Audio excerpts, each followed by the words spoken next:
अस्सलाम वालेकुम स्टूडेंट, एक बार फिर आपको फर्स्ट ईयर केमिस्ट्री में खुशामदीद है। मैं हूं आसिफ इजहार और आज हम एक नया टॉपिक स्टार्ट करेंगे। उस टॉपिक का नाम है ग्राहम्स लॉ ऑफ डिफ्यूज़न।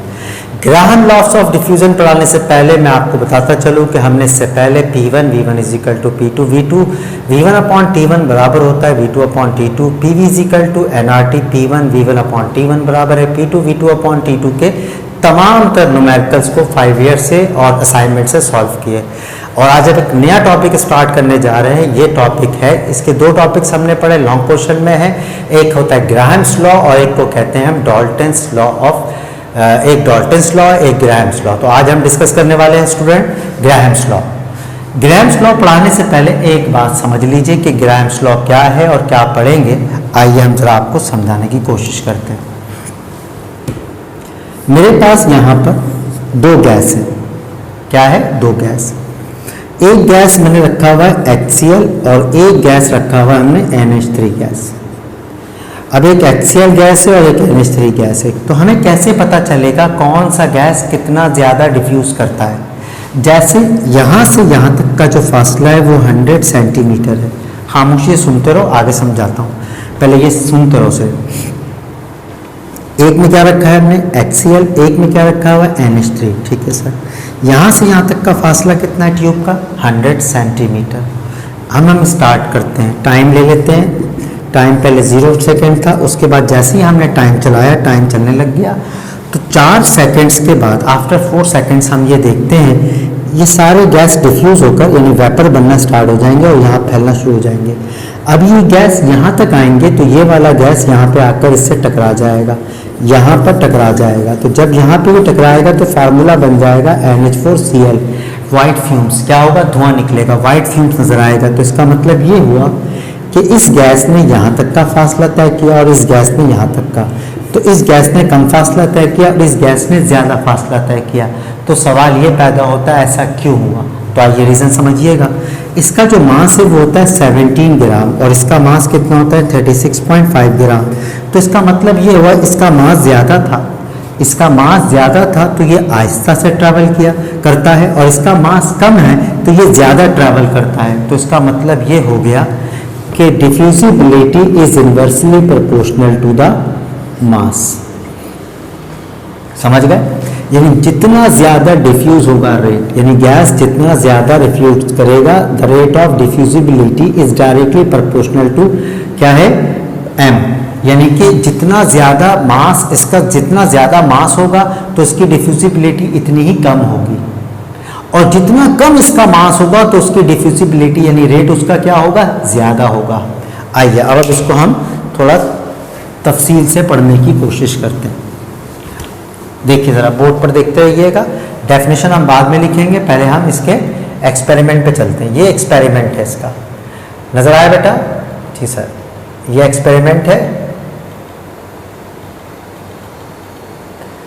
यहाँ पर हमने देखा, गौर से देखिएगा इधर, यहाँ पर हमने क्या लिया हुआ है? यहाँ पे इन्होंने लिया हुआ है NH3। क्या लिया मेरा बेटा? NH3 gas. Got it? और यहाँ पर कौन सा गैस है सर? HCl। अब आप गौर से देखें, HCl और NH3 यहाँ पर ये दोनों आपस में क्या हो जाते हैं? टकरा जाते हैं। तो इसका फासला क्या है? कम, और इसका फासला क्या है? ज़्यादा। इसका फासला क्या है? ज़्यादा। क्यों सर? क्योंकि इसका मास होता है 17 ग्राम और इसका मास कितना जल्दी बताओ? 36.5 ग्राम। तो जिसका मास ज़्यादा होगा उसकी डिफ्यूजिबिलिटी क्या होगी? कम, और जिसकी डिफ्यूजिबिलिटी ज़्यादा है उसका मास क्या होगा? कम। समझ गए? जिसकी डिफ्यूजिबिलिटी ज़्यादा है उसका मास क्या होगा? कम। राइट? क्लियर है बात?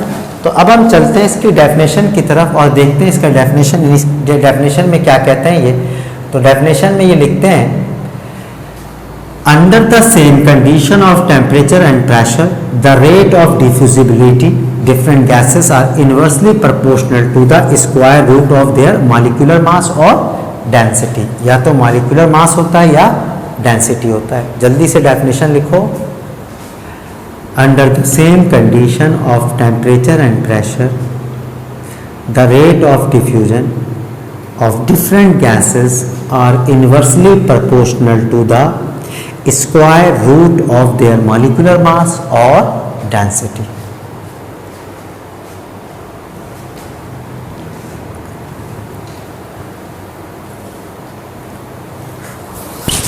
लिख लिया बेटा? जी सर लिख लिया।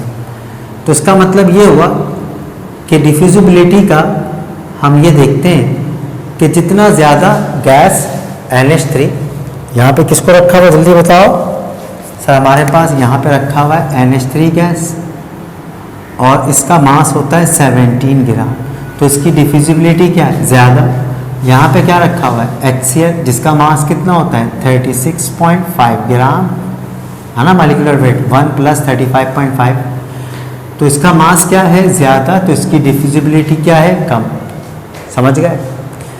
अब हेडिंग लगाएं मैथमेटिकली, जल्दी से हेडिंग लगाइएगा मैथमेटिकली, जल्दी से हेडिंग लगाएं मैथमेटिकली। लिख लिया बेटा?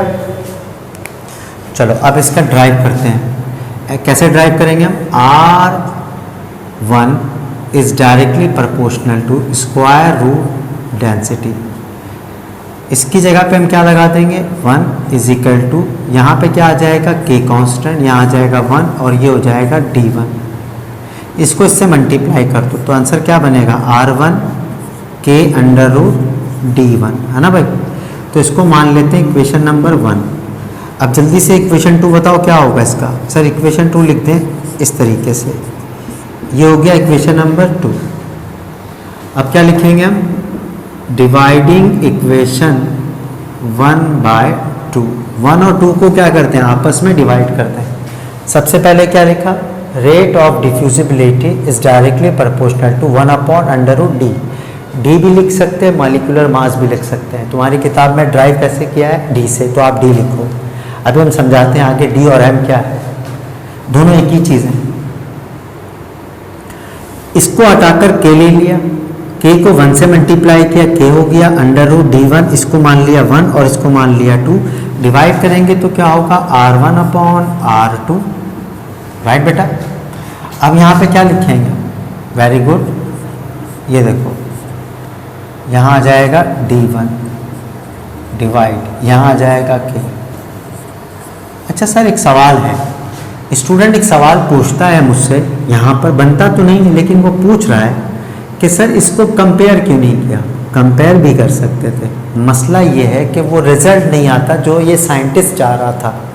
तो साइंटिस्ट इस मसले को लेकर कहाँ गया? मैथ्स वाले के पास, और मैथ्स वाले से कहता है मुझे ये आंसर चाहिए कैसे? तो उसने कहा इसको कंपेयर नहीं करना बल्कि आपस में डिवाइड कर दो। अब देखो डिवाइड से क्या होगा, गौर से देखना।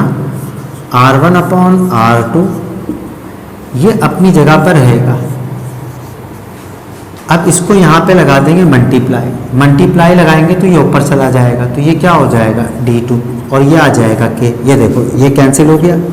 अगर हम कंपेयर करते तो ये आपस में कैंसिल नहीं होता, तो फार्मूला क्या बन जाएगा? R1/R2 is equal to √D2/D1। समझ गए? ये हो गई ड्राइव। जल्दी से ड्राइव करें इस इक्वेशन, जल्दी से लिखो, शाबाश।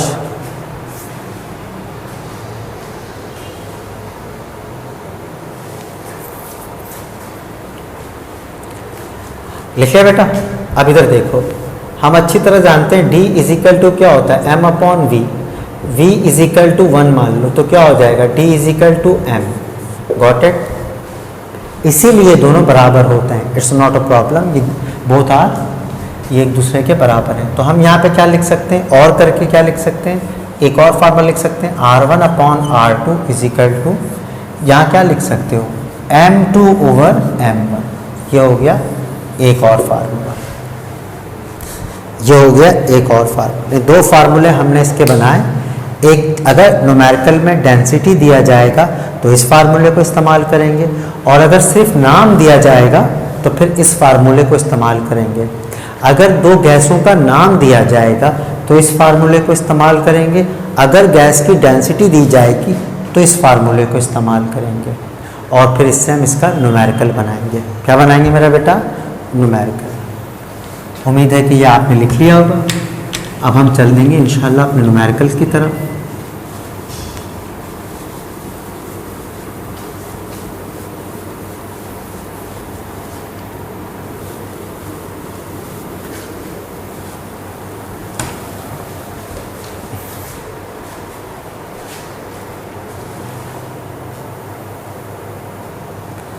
चलो भाई इसके न्यूमेरिकल की तरफ चलते हैं। शाबाश, अब हम इसका बनाएंगे न्यूमेरिकल, राइट। सबसे पहले आप इसको पेज नंबर 9 पे लिखा होगा ग्राहम्स लॉ। क्या लिखा होगा मेरा बेटा? Graham's law of diffusion. इसका हम केस नंबर 1 सॉल्व करने जा रहे हैं। क्या बेटा? Case number 1। सवाल आपके पास है, मैं लिखवा के टाइम ज़ाया नहीं करूंगा, राइट। सुनो, question number 49, the ratio of the rate of diffusion of two gases X and Y is 2.5:2. If the relative molecular mass of X is 32, find out the relative molecular mass of gas Y. एक दफ़ा फिर पढ़ते हैं। The ratio of the rates of diffusion of two gases X and Y, यानी कि हमारे पास जो given है, गिवन क्या दे रहा है मेरा बच्चा? गिवन में वो कह रहा है Rx और Ry। क्या है भाई? Rx and Y is 2.5, इसका क्या है 2.5 और इसका क्या है मेरा बेटा 2। उसके बाद कह रहा है the relative molecular mass of X, molecular mass of X कितना दिया हो बेटा? 32। तो मालूम क्या करना है? My यानी my is equal to what? Solution. ये हो गया क्वेश्चन। जी सर, क्वेश्चन आप लिख लिया। अब हम क्या लिखेंगे यहाँ पर? According to Graham's law.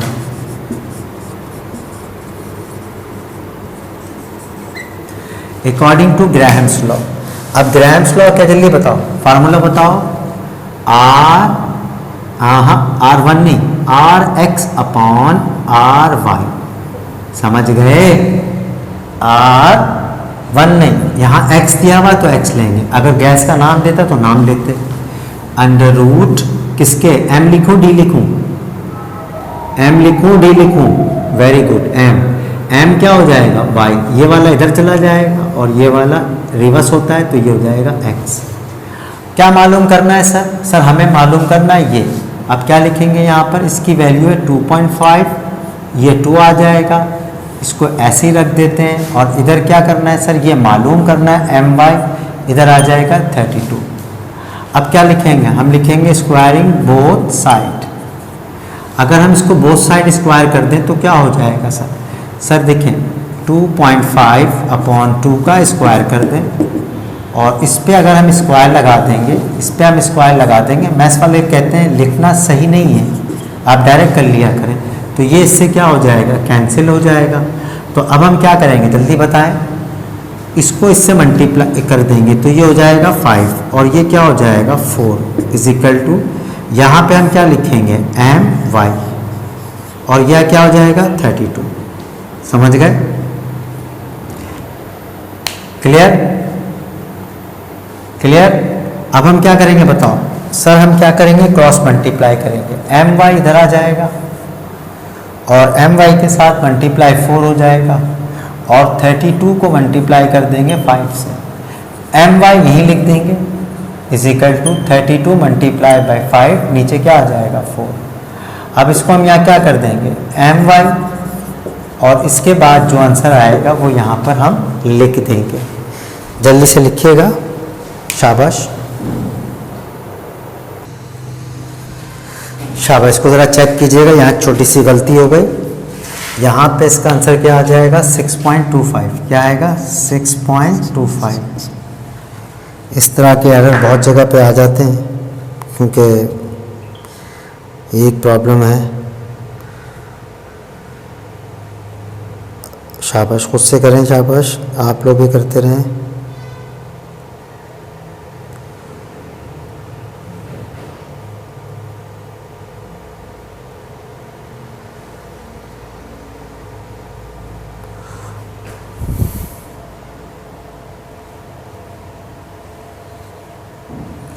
ठीक है भाई, लिख लिया।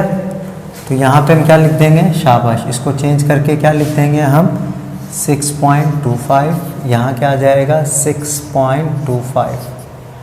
अब क्या करेंगे सर? 6.25 को हम यहाँ पर इसको एक काम करेंगे, 32 मल्टीप्लाई 6.25 डिवाइड कर दें इसको 4 से, तो आंसर आ जाएगा इसका 50। और यूनिट नहीं लिखते हैं, इसकी यूनिट नहीं लिखेंगे। शाबाश, जल्दी से लिखिएगा।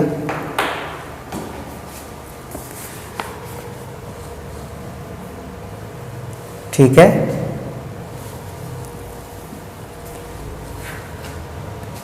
इसको इससे कैंसिल कर देंगे रूट से, इसका स्क्वायर ले लेंगे, इसका स्क्वायर ले लेंगे, ये अपनी जगह पे my है, 32 है, इसको इधर ले जाओ, इसको इधर ले जाओ, उसके बाद इसको सॉल्व कर लेंगे तो इसका आंसर 50 आ जाएगा।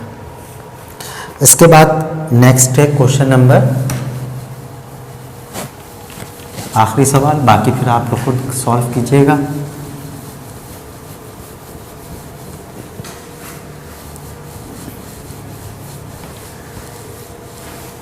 नेक्स्ट क्वेश्चन सुनिएगा।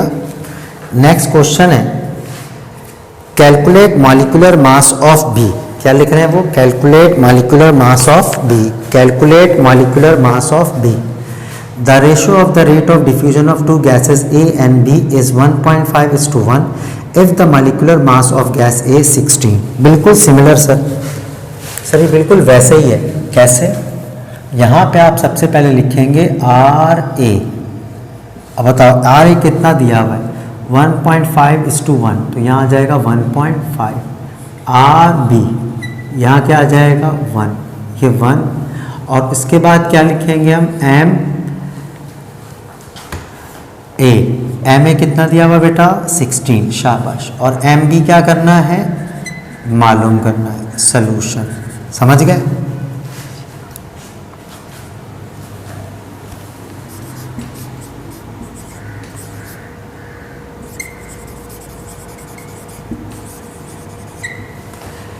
According to Graham's law. क्या है भाई अकॉर्डिंग टू ग्राहम्स लॉ? जल्दी बताओ, क्या लिखूं? फार्मूला बताओ। Very good. R A upon R B is equal to, क्या लिखूं इधर? एम या एक्स या 1? सर यहाँ लिखेंगे आप एम बी, ये वाला इधर आ जाता है, कभी भूल गए तो याद रखना ये इधर आ जाता है। क्लियर? अब क्या करेंगे? वैल्यू लिखेंगे सर। हम जानते हैं आर ए की वैल्यू क्या है? 1.5 इस टू क्या लिखेंगे? 1 is equal to under root, यहाँ पर क्या होगा? ये आपकी जगह पे रहेगा, मालूम करना है। और यहाँ पर क्या आ जाएगा? 16। अब क्या लिखेंगे? स्क्वायरिंग बोथ साइड, इसको स्क्वायर कर देंगे तो क्या लिखेंगे इधर हम?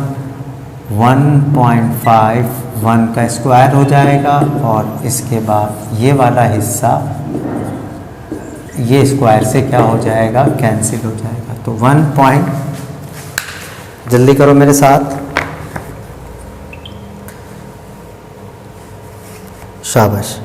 साथ साथ करना, अगर गलती हो जाए तो सही कर लेना। 1.5, ये आंसर है 2.25। क्या लिखेंगे हम? 2.25। नीचे क्या आएगा? 1। और ये वैसे ही हो जाएगा, यहाँ लिखेंगे एम बी और यहाँ हो जाएगा 16। इसको इधर ले आओ तो ये हो जाएगा एम बी, 1 लिखते नहीं है। 2.25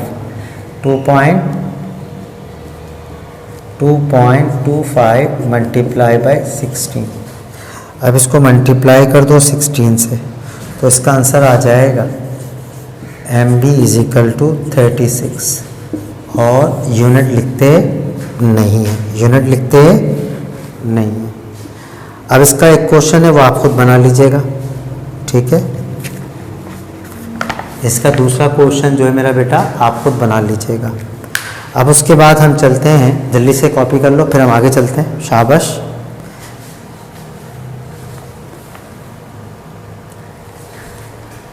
अब हम चलते हैं इसके एक और केस की तरफ। 3 केस हैं।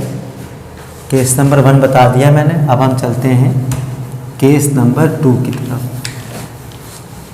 केस नंबर 2 इससे ज़्यादा आसान है और उसमें लॉ का पता चलेगा, जो लॉ हमने पढ़ा है उसके बारे में पता चलेगा, राइट? केस नंबर, देखो बेटा यहाँ पे क्या लिखेंगे हम? Case number 2। केस नंबर 2 में क्या लिखते हैं? Compare the rate of CO and SO2 इन दोनों गैसों का मवाजना करें, विच गैस इज फास्टर, इनमें से कौन सा गैस तेज है और कौन सा स्लो है। ठीक है सर, कौन कौन से गैस, सिर्फ CO2 दिया हुआ है एंड SO2 दिया हुआ है।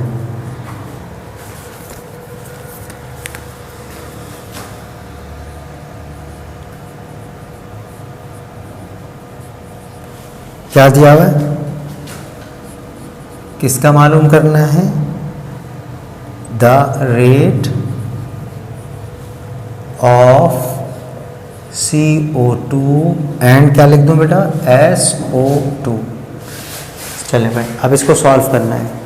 कैसे सॉल्व करेंगे, देखो यार, आप लिखेंगे, बताओ, according to Graham's law of diffusion, according to Graham's law of diffusion क्या फार्मूला है, जल्दी बताओ सर। इसका फार्मूला होता है R/R, जब भी यूनिट में डेंसिटी नहीं हो तो हम लिखते हैं M/M, ये लिखते हैं मेरा बेटा।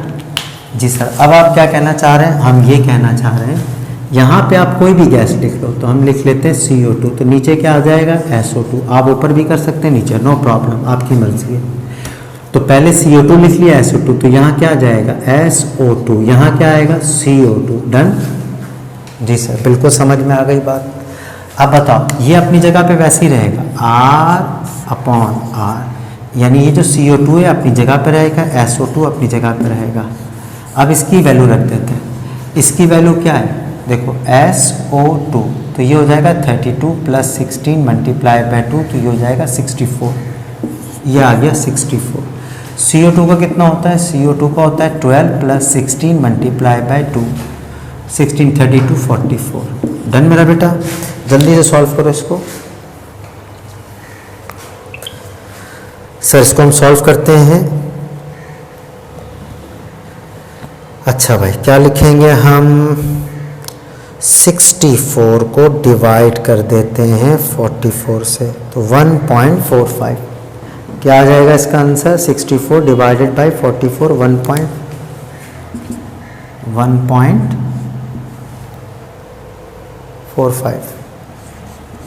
अच्छा, अब ये 1.45 लिख भी सकते हैं, या फिर डायरेक्ट आप इसको रूट ले लेते हैं। तो आप रूट ले लें 1.20,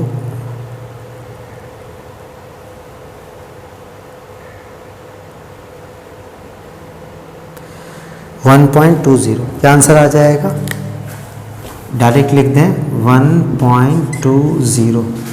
और यहाँ क्या है सर, यहाँ है CO2/RSO2। हम हमेशा जब भी रेशियो निकालते हैं नीचे क्या होता है, 1 होता है। मुझे बताइएगा किसका आंसर ज़्यादा है, 1.220 या 1। ऑब्वियसली सर इसका ज़्यादा है। अब आओ इधर इधर देखो ज़रा गौर से, इस लॉ को प्रूफ करते हैं, राइट। यहाँ है CO2 गैस, यहाँ है SO2 गैस, इसका मास है 64, इसका मास है 44। तो इसका मतलब ये वाला गैस ज़्यादा फासला तय करता है और ये वाला गैस कम फासला तय करता है। इसका मास क्या है, ज़्यादा, तो जिसका मास ज़्यादा है उसका फासला क्या है, कम, जिसका मास कम है उसका फासला क्या है, ज़्यादा। प्रूफ दैट, समझ गए। तो हम यहाँ पे ये आंसर नहीं हुआ है, आंसर अब होगा हैंस। क्या लिखोगे, hence. The rate of diffusibility of CO2 is greater than SO2, और hence the rate of CO2 gas is faster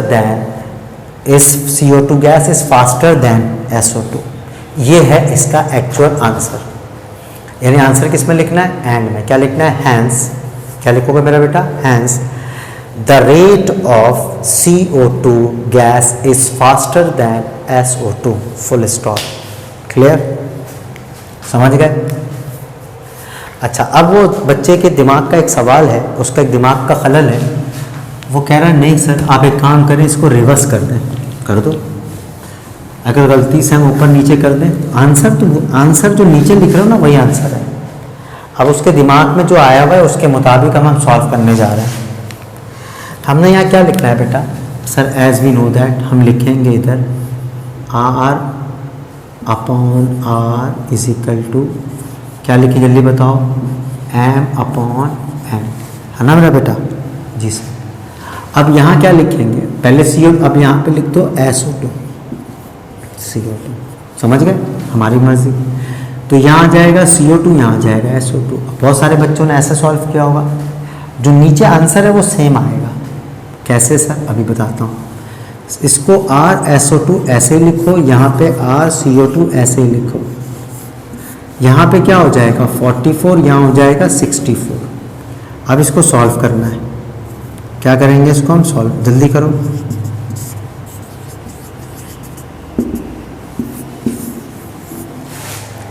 जल्दी सॉल्व करें, कंप्लीट सॉल्व करके इसका आंसर बताते हैं। 44 डिवाइडेड बाय 64, 0.687, 0.687, तो इसका आंसर आएगा 0.82। क्या आंसर आया? 0.82 आंसर क्या आया? 0.82। यही बेटा, नीचे क्या होगा? 1। हमेशा नीचे क्या लिखेंगे? 1। अब हम क्या लिखेंगे? हैंस। क्या लिखेंगे हम? हैंस। उसके बाद लिखेंगे इसका आंसर कम है, इसका आंसर ज़्यादा है, तो आंसर क्या लिखेंगे?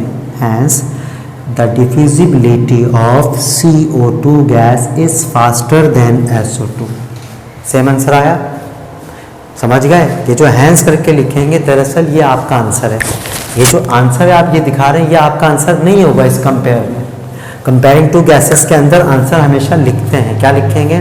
Hence the rate of diffusibility of CO2 gas is faster than SO2, is faster than SO2। Clear हो गई बात? समझ गए? इसी तरीके से एक और सवाल अगर हम आपको देते हैं, अब ये हटा देते हैं। समझ गए मेरा बेटा? इसको हटा दो। अब हम चलते हैं अपने एक और क्वेश्चन की तरफ। अब यहाँ पे हम अपनी मर्जी से ले लेते हैं एक सवाल। NH3 तुम्हें याद होगा एंड HCl। ये जानबूझ के ये क्वेश्चन लिया गया ताकि तुम्हें जो मैंने एक्सपेरिमेंट करवाया था उसमें इसका जवाब मिल जाए।